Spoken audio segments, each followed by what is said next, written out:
बोलो श्री कृष्ण भगवान की जय। एकादशी माता की जय। पुत्रदा एकादशी सावन मास शुक्ल पक्ष 8 पुत्रदा एकादशी व्रत कथा सावन मास शुक्ल पक्ष की।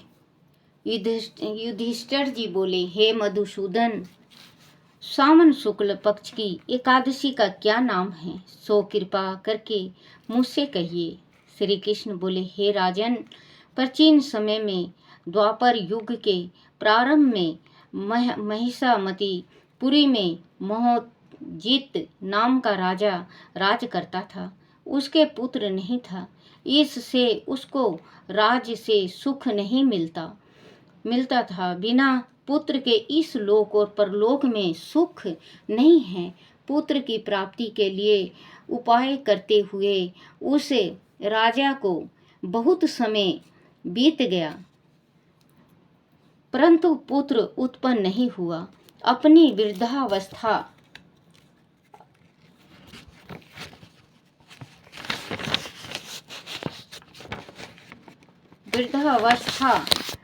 देखकर राजा को बहुत चिंता हुई। सभा में बैठकर प्रजा से बोला, हे मनुष्यों, इस जन्म में मैंने कोई पाप नहीं किया। मैं सदैव धर्म के मार्ग में तत्पर रहा हूँ। मेरे पुत्र क्यों नहीं हुआ, इसका विचार करो।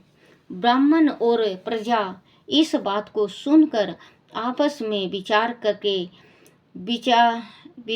करके संगन वन में गए। वहाँ घोर तप करते हुए चैतन्य आनंदमय आरोग्य आहार रहित मन को वश में करने वाले क्रोध रहित धर्म तत्वों के सब शास्त्रों में चतुर लोमश ऋषि को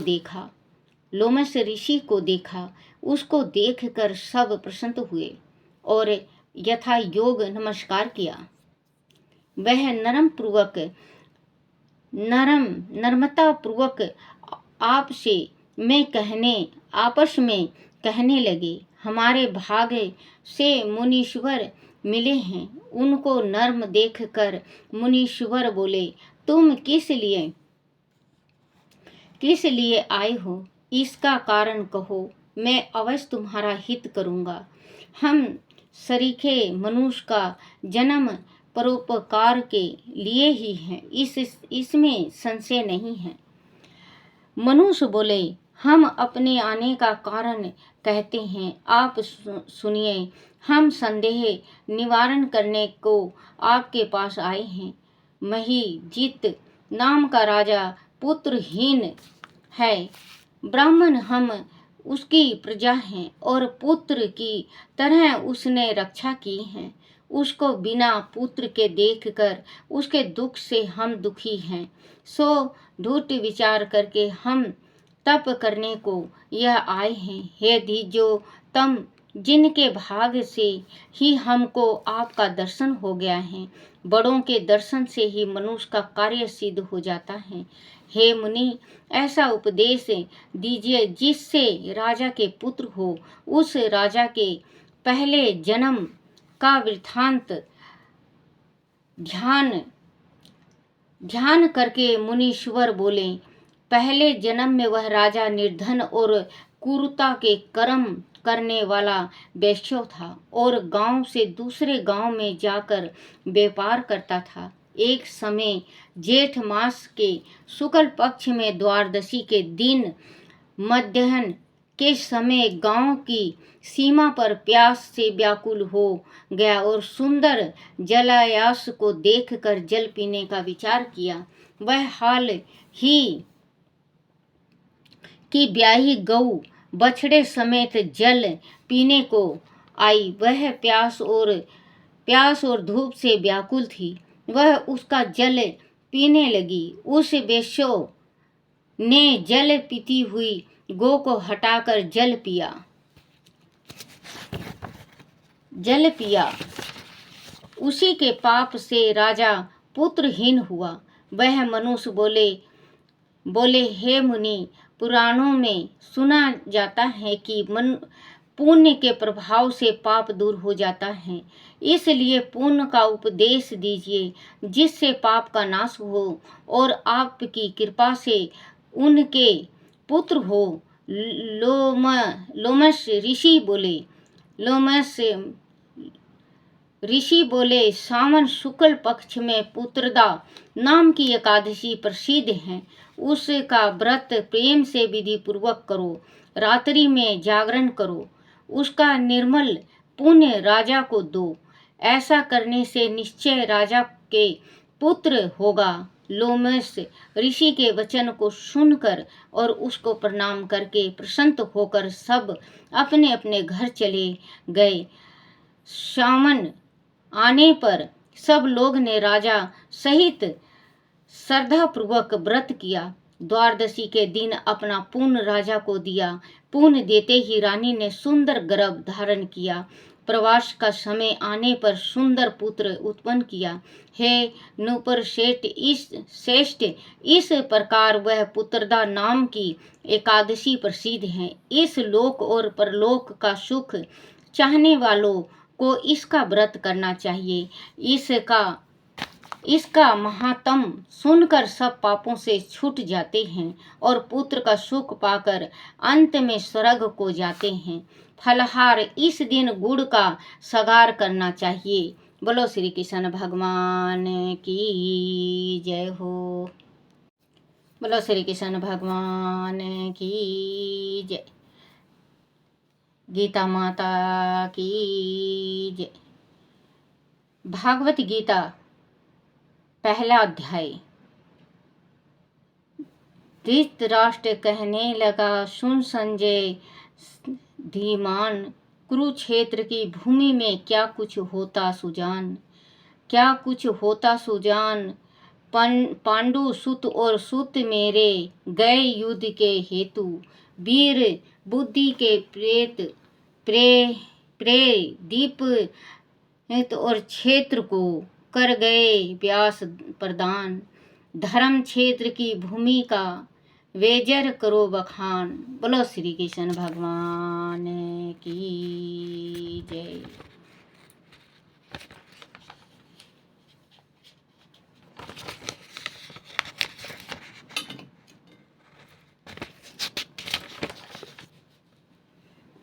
भागवत गीता में पहला अध्याय। अर्जुन विषाद योग।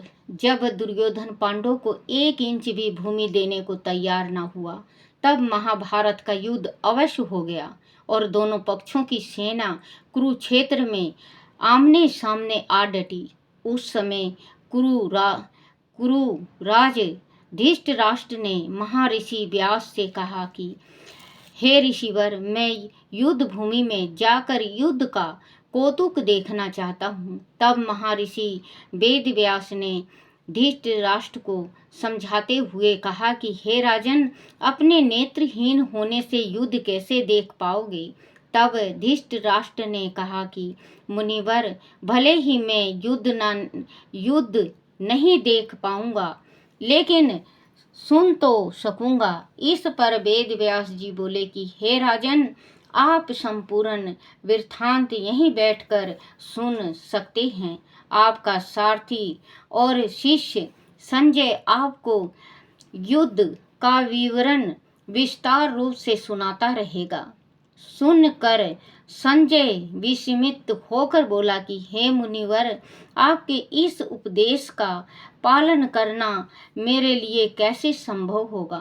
तब वेद व्यास जी बोले कि वत्स, मैं तुम्हें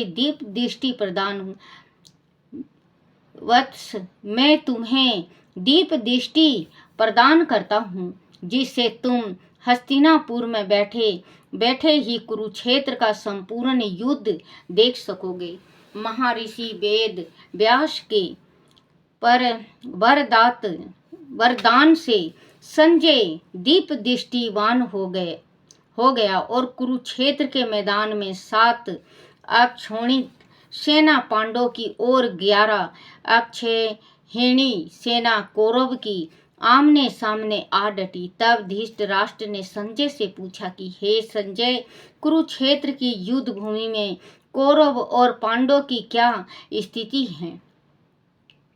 संजय बोला कि हे राजन, आपके पुत्र दुर्योधन पांडवों की 7 अक्षौहिणी सेना पर दृष्टि डालते हुए गुरु द्रोणाचार्य के पास जाकर कह रहे हैं कि हे गुरुदेव, आप पांडवों की विशाल सेना पर दृष्टि डालिए और वह देखिए कि इस विशाल सेना की व्यूह रचना आपके ही बुद्धिमान शिष्य द्रुपद पुत्र दुष्टयुम्न ने की है। उस सेना में बड़े बड़े वीर योद्धा भी हैं। हे आचार्य, मैं आपको इस सेना में उपस्थित हर योद्धा के विषय में बता देना उचित समझता हूँ। सर्वप्रथम तो कुशल धनुधारी और शूरवीर अर्जुन है। उसके अलावा युद्ध की हर कला में पारंगत और बलशाली भीम, राजा युयुधान, महारथी राजा द्रुपद तथा विराट चेकितना महापराक्रमी दृष्टकेतु, महाबलशाली काशी नरेश, कुंती भोज, पुरुजित, विक्रांत, नरश्रेष्ठ, सेन युद्धमन्यु, महावीर, उंत मौजा, द्रौपदी के 5 पुत्र तथा अभिमन्यु आदि सब युद्ध के लिए तैयार हैं। हे गुरुवर, हमारी सेना में आपके अलावा भीष्म पितामह हैं। मेरा परम प्रिय मित्र कर्ण, युद्ध विजेता, कृपाचारी और महाबलशाली अश्वत्थामा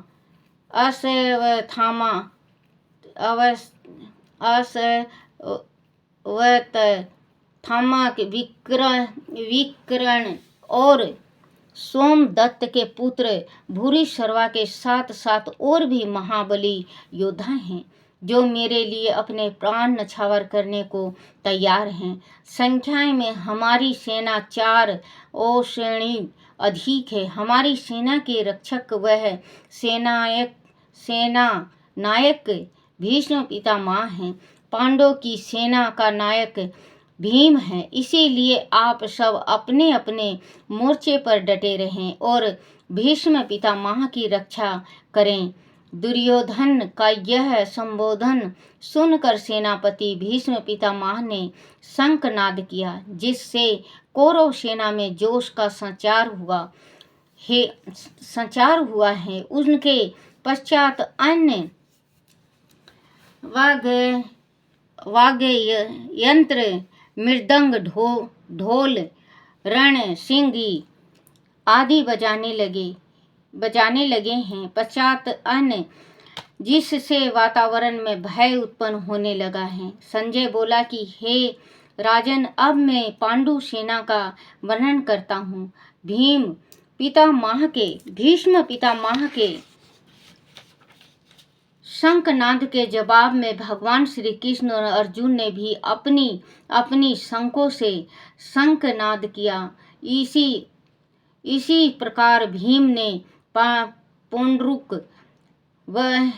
ने अनंत विजय तथा नकुल और सहदेव ने घोष वह मणि पुष्प के नाम से शंखनाद किया। हे राजन, जब पांडवों की ओर से शंखनाद हुआ तो दुर्योधन, भीष्म तथा अन्य योद्धाओं का हृदय छलनी हो गया।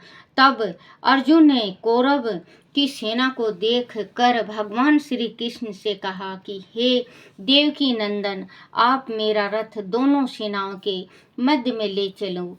मैं देखना चाहता हूँ कि अपने प्राणों का मोह छोड़कर हमसे युद्ध करने कौन कौन योद्धा आए हैं।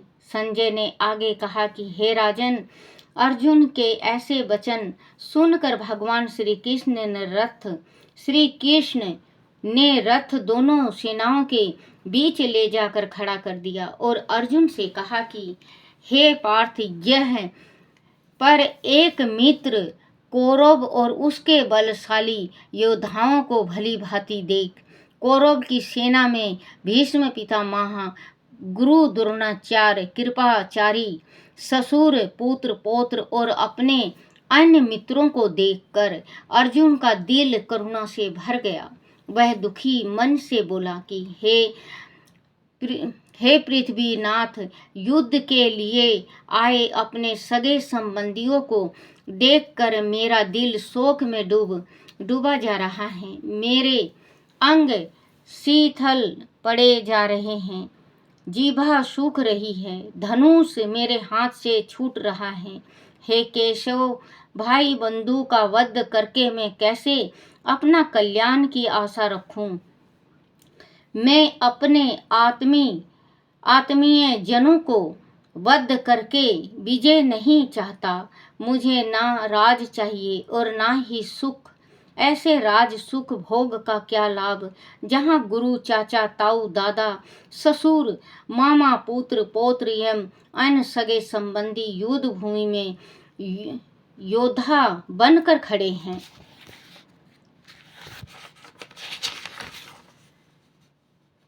हो आदि मुझे त्रिलोक का राज मिले तब भी मुझ में इनका वध करने का सहसा नहीं होगा। हे देवकी नंदन हे देवकी नंदन, धृतराष्ट्र के पुत्र का वध करके तो हम भी पापी कहलाएंगे। हे भक्त उत्सल, सज्जनों का वध करके हम कैसे सुख की प्राप्ति कर सकते हैं। धृतराष्ट्र के यह पुत्र राजमोह के वाशीभूत होकर अपनी बुद्धि भ्रष्ट कर बैठे हैं। हे श्री कृष्ण, मैं कुल का नाश होते कैसे देख सकूंगा। कुल का नाश होने से धर्म नष्ट हो जाता है और जब धर्म का नाश होता है तो कुल में पाप की वृद्धि होती है। हे वासुनंदन, जब पाप बढ़ने लगता है तो कुल की स्त्रियां भवचारिणी हो जाती हैं। उनकी कोख से वरण शंकर संतान की उत्पत्ति होती है। ऐसी वरण शंकर संतान के कारण श्रद्धा, तर्पण आदि लुप्त हो जाते हैं, जिससे पितर उत्तम लोकों से गिरकर दुर्गति को प्राप्त होते हैं। इसीलिए हे श्री कृष्ण, अब मैं शास्त्र नहीं उठाऊंगा। आदि शास्त्र हीन देखकर धृतराष्ट्र के पुत्र मुझे मार भी देंगे तो इसमें कल्याण मेरा ही होगा। संजय ने फिर कहा कि हे राजन, अर्जुन ने शोक विहल होकर अपने शस्त्र त्याग दिए हैं और लगभग अचेत अवस्था में रथ के पुष्ट भाग में बैठ गया है। बोलो श्री कृष्ण भगवान की जय। गीता का पहला अध्याय का महत्म। एक दिन पार्वती ने भगवान शिव से पूछा कि हे देव, आप विचित्र वेशभूष वाले होकर भी संसार में किस ज्ञान के प्रभाव से पवित्र व पूजनीय हैं। पार्वती की बात सुनकर शिव मुस्कुराकर बोले कि हे देवी सुन, जिस ज्ञान के बल पर मैं पवित्र हूँ और जिसके बल से मुझे बाहरी कर्म भी कष्ट नहीं पहुँचाते, उसका रहस्य गीता का ज्ञान है। मैं उस ज्ञान का हृदय से ध्यान करता हूँ। पार्वती ने विस्मित होकर पूछा कि हे नाथ, आप जिस ज्ञान को इतना उत्तम बता रहे हैं उसे मैं विस्तार से जानना चाहती हूँ। इस पर शिव ने कहा कि हे उमे, इस ज्ञान से अनेक जीव कृतरथ हुए हैं और भविष्य में भी होते रहेंगे। मैं तुम्हें एक कथा सुनाता हूँ, ध्यान पूर्वक सुनो। एक दिन विष्णु शेषनाग की सैया पर नेत्र मूंदे आनंद में मगन थे और लक्ष्मी उनके चरण दबा रही थी। उसी समय लक्ष्मी ने उनसे पूछा कि हे स्वामी, आप तो सृष्टि के पालनहार हैं, फिर भी आप प्रेत निद्रा में लीन क्यों रहते हैं? लक्ष्मी का प्रश्न सुनकर भगवान विष्णु ने नेत्र खोले और बोले कि हे प्रिय, ना मुझे निंद्रा सताती है और ना ही आलस। मैं तो सदैव भागवत गीता के ज्ञानदा में मगन रहता हूँ। जिस प्रकार मेरे 24 अवतार साकार रूप हैं, उसी प्रकार गीता भी मेरा शब्द अवतार है। गीता का पहले से 5वां अध्याय मेरा मुख है। 6 से 10 अध्याय मेरी भुजाएं हैं। 11 से 15 अध्याय मेरा हृदय एवं मन है। 16वां अध्याय मेरा उदर है। 17वां अध्याय मेरी जांग और 18वां अध्याय मेरे चरण हैं। गीता के समस्त श्लोक मेरी नाड़ियां हैं तथा अक्षरादि रोम है। मैं अपनी इस शब्द रूपी गीता के अर्थ को मन में विचारता हूँ और आनंदित रहता हूँ। गीता का ज्ञान होने से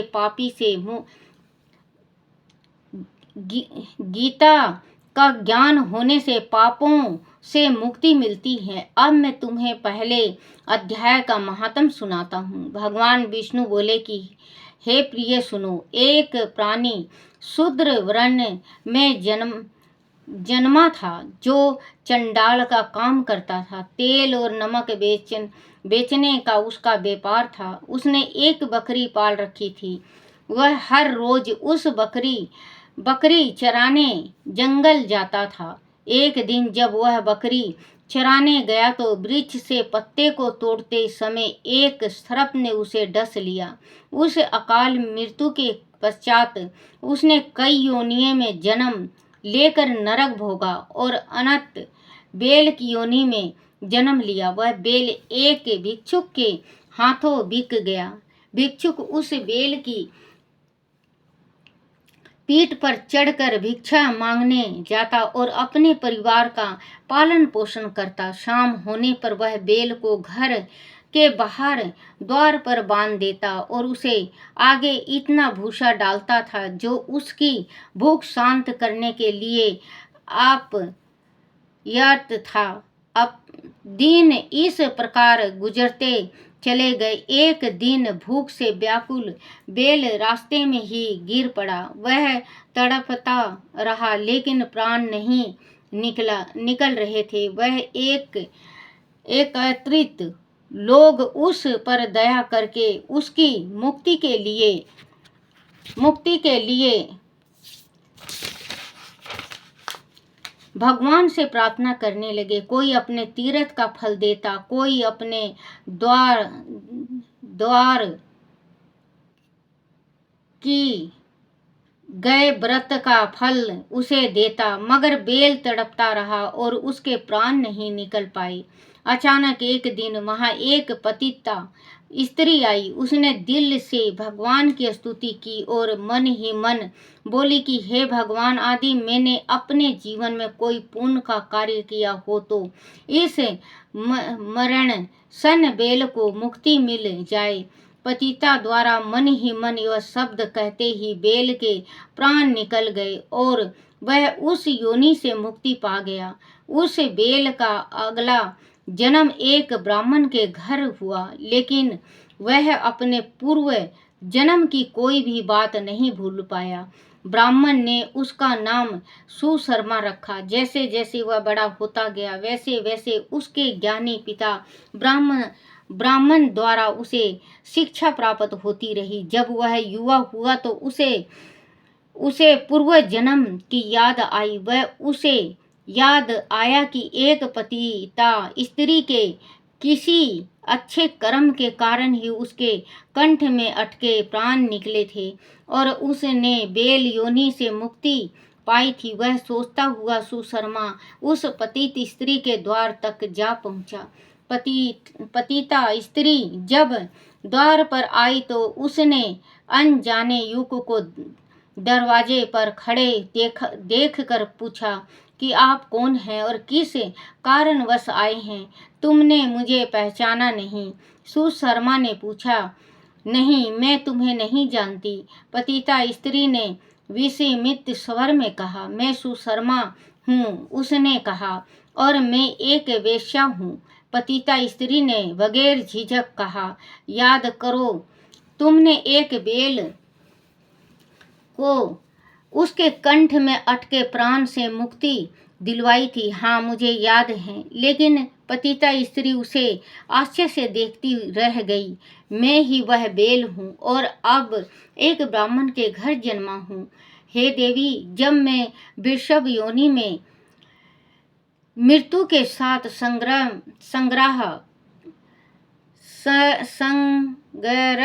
संघर्ष कर रहा था, तब वह तुम्हारा कौन सा पुण्य अथवा दान था जिससे मुझे मुक्ति मिली थी? सुशर्मा ने पूछा। मैंने अपने जीवन में कोई पुण्य या दान किया हो यह मुझे स्मरण नहीं है, लेकिन मेरे घर में एक तोता है। वह प्रातःकाल जो कुछ भी बोलता है मैं उसे बड़े ध्यान से सुनती हूँ, और तोते के उन्हें स्वर का फल मैंने तुम्हें दिया था। तोते की प्रातःकाल की वाणी का रहस्य जानने के लिए सुशर्मा और पतिता स्त्री दोनों तोते के पास आए। सुशर्मा ने तोते से पूछा कि हे सुक, तू प्रातःकाल क्या बोलते हो? तोता भी पिछले जन्म का ब्राह्मण पुत्र था और उसे भी विगत जन्म की हर बात याद थी। उसने पिछले जन्म में पिता द्वारा कंठस्थल कराए गए गीता के प्रथम अध्याय के विषय में बताते हुए कहा कि मैं अपने आप को गीता के ज्ञान का प्रकांड पंडित समझने लगा और इसी गर्भ में बड़े बड़े विद्वानों का अपमान तक कर देता था। एक दिन एक गीता पाठी ने मुझे श्राप देते हुए कहा कि तू आगामी जन्म में सुक योनि को प्राप्त होगा। इसी कारण मैं तोते की योनि में आ पहुंचा हूँ। एक दिन मैं एक शिकारी के जाल में फंस गया और उसने मुझे एक ब्राह्मण के हाथों बेच दिया। उस ब्राह्मण ने मेरे परवरिश बेटे की तरह की। वह ब्राह्मण प्रतिदिन गीता के प्रथम अध्याय का पाठ श्रद्धा के साथ किया करता था। मुझे गीता का वह अध्याय पूर्ण जन्म से ही कंठस्थ था। ब्राह्मण के घर रहने से वह लाभ अवश्य हुआ कि गीता का प्रथम अध्याय पूर्ण जन्म से लेकर अब तक भूला नहीं हूँ। लेकिन दुर्भाग्यवश एक दिन ब्राह्मण के घर चोर आया। उसे घर और कुछ तो मिला नहीं, मुझे ही पिंजरे सहित उठा ले गया और इस पतिता स्त्री के यहाँ छोड़ गया। वह पतिता उसकी प्रेयसी थी। उसी दिन से हर रोज प्रातःकाल के समय में गीता के प्रथम अध्याय का पाठ करता हूँ और यह पतिता उसका श्रवण करती है, जब कि इसे यह नहीं पता कि मैं क्या बोल रहा हूँ। गीता के प्रथम अध्याय को मंत्र सुन लेने से ही इसे इतना पुण्य मिला कि वह पुण्य तेरी बेल की योनि में अटकी सांसों को मुक्ति प्रदान करने में सहायक हुआ और तुझे पुरुष योनि में जन्म मिला। उसके पश्चात पतिता स्त्री तथा ब्राह्मण पुत्र प्रतिदिन गीता के प्रथम अध्याय का पाठ करने लगे। भगवान श्री नारायण ने कहा कि हे लक्ष्मी, जो जाने अनजाने में भी गीता के प्रथम अध्याय का श्रवण करता है उसे मुक्ति अवश्य मिलती है। उसका फल अमूल्य है और वही पहले अध्याय का महात्म है। बोलो श्री कृष्ण भगवान की जय हो। श्री कृष्ण गोविंद हरे मुरारी, हे नाथ नारायण वासुदेवाय।